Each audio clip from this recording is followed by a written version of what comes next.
Welcome to this next video in the Secrets of an Educational Designer, and in this particular episode I'm going to focus on multimodal communication using technologies.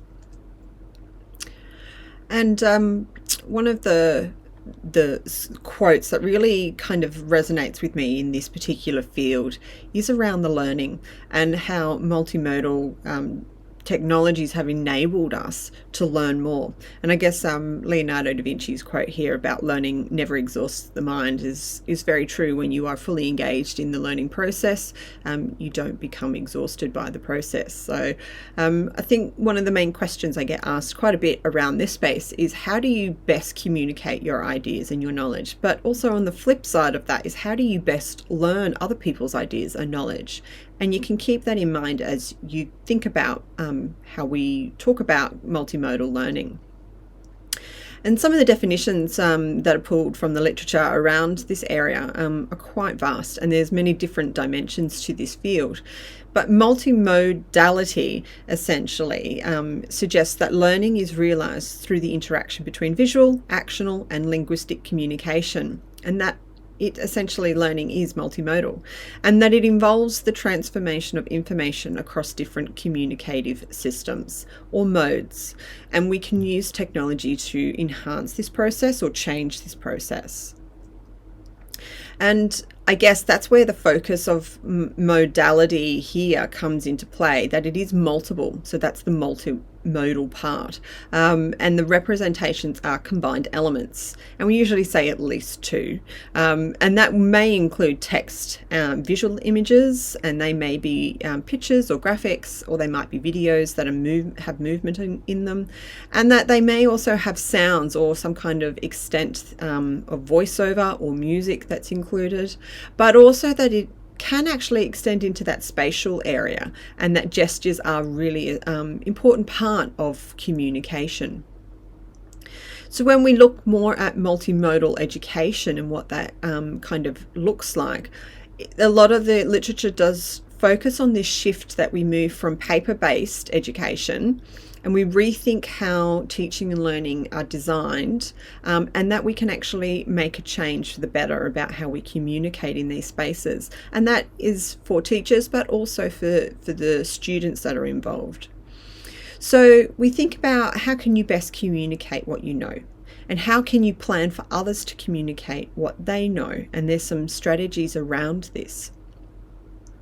So I guess what it looks like is very broad, and it does depend on the context, but I thought I'd give you just a few visual examples here to see if you can compare and look at what it looks like in a paper-based version or a non-digital version, and then also what it looks like in a digital world now. So I guess that's one of the focus areas. Is when we think about drawing, for example, we see drawing very strongly on paper, and all the different types of options that are available, from the very young to the very experienced adult drawers. But if we turn our heads and look at what technology has done to this space, we see that expression or communication looks very different in a digital sense. And so children very young as probably 2 or younger, can actually represent what they know, not just on paper, but also in a digital world. And touchscreen tablets have an immense ability to extend this expression area. If we look at presentations, for example, 2 very different ones presented here. We have the whiteboard concept and of course the interactive or display concept here. And while I could have put up a picture of a blackboard, I think those days are long gone, but presentations look very different, and we can compare these 2 areas. So from the whiteboard to more of an interactive whiteboard, what is possible? What are we changing here? And then we also have the concept of videos and creating videos as a type of presentation. And this is an area that is growing very rapidly. It's exactly what I'm doing right now to help communicate what I'm trying to communicate. And the way I've done that is by choosing a video with the visual as the main thing, as what you see, and then my voice and my face to a lesser extent on this video. And so there are a lot of different examples of what this looks like or how it can be achieved, and a lot of technology to help achieve those goals.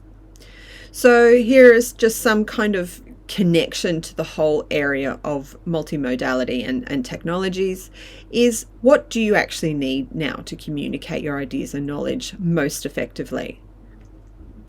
So you might want to jot down some of these ideas now. Think about how you like to explain something. Do you like to speak? Do you like to draw? Do you like to add different elements together? And this could be a long list, or it could be a very short list. It really is a personal preference here. And then I want you to look to the toolbox and see what tools you have that will help you, I guess, communicate using these preferences. That's a great starting point. So one of my tips for this particular area is to just think about your communication strategies that you would like to use and why. Okay, that would be in context for you. And also what at least 2 types of communication you're kind of best at using when you're trying to explain something. Then think about the tool that will help you achieve this. And that could be in an online space, or it could be in a physical classroom. But you also now have to try it. You have to invest enough time to experiment in this space, particularly if you're using a new tool that you are really passionate about learning.